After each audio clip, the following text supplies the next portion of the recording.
Hello à toi, c'est Claire, j'espère que tu vas bien. Je suis experte en blessures de l'âme et aujourd'hui nous allons voir une nouvelle blessure qui est la blessure du rejet, quand principalement tu te sens complètement déconnecté des autres. Alors tu peux être en groupe mais tu sais pas pourquoi, tu as l'impression que t'es ailleurs, à part de ces gens-là. Donc peut-être que ça t'arrive, peut-être que tu connais d'autres personnes à qui ça arrive, et nous allons voir dans cette vidéo comment faire en sorte que ça n'arrive plus et que tu te sentes bien dans les groupes que tu côtoies. Si ce n'est pas déjà fait, je t'invite vraiment à t'abonner à ma chaîne et on se retrouve tout de suite pour la vidéo.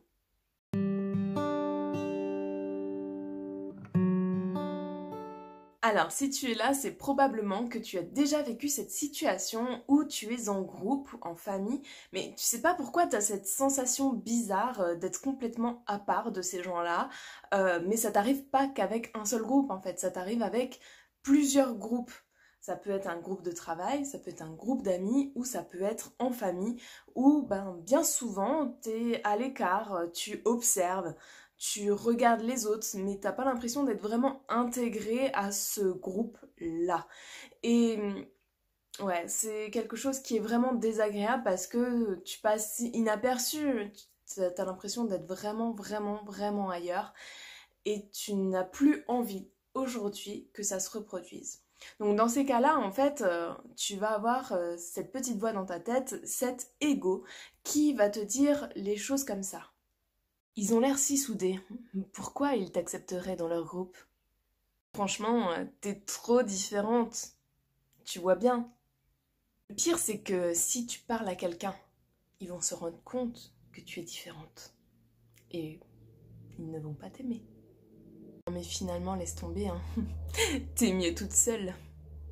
Alors je ne sais pas si tu as compris, mais ici c'est la blessure du rejet qui fait son apparition. C'est-à-dire que le fait de passer inaperçu, d'être nul, d'avoir cette impression en fait d'être nul par rapport aux autres, de valoir rien par rapport aux autres, ou de se dire que les autres ne s'intéressent pas vraiment à toi, même si tu es à l'écart, et que du coup ça crée encore une distance plus importante. Tu te mets à l'écart mais tu vois que les autres ne réagissent pas.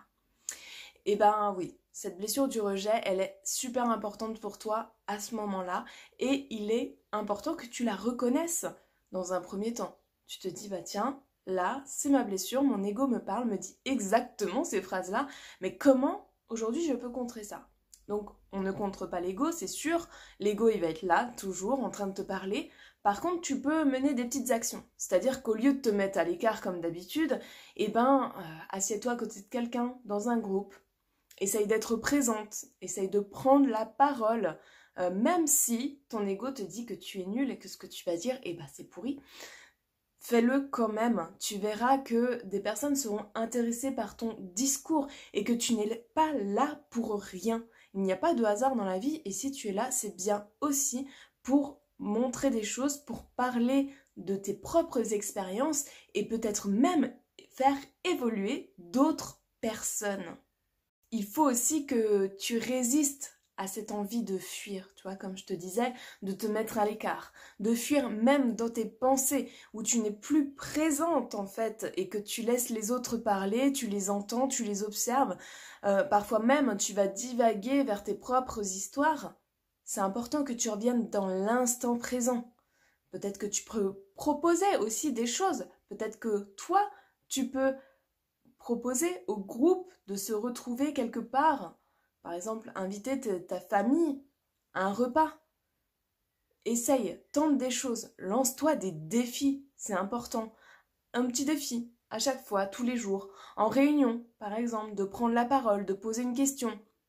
Puisque tu connais le sujet à l'avance, réfléchis à une question que tu vas devoir poser. Et tu te dis que celle-là, il faut que tu la poses absolument aujourd'hui. Et vas-y, lance-toi. Et sois fier d'avoir mené ce projet jusqu'au bout. C'est super important de te dire, une fois que tu auras réussi, bravo à moi, je fais un pas en avant. Et ça, c'est une victoire. Et les victoires, ça se note aussi. Voilà, j'espère vraiment que ces solutions t'aideront à avancer avec ta blessure du rejet. Je t'invite vraiment à me mettre en commentaire si tu la vis, comment tu la vis en groupe, si cette vidéo te parle. Je t'invite vraiment aussi à la partager et à la liker évidemment. Et on se retrouve demain pour une nouvelle vidéo.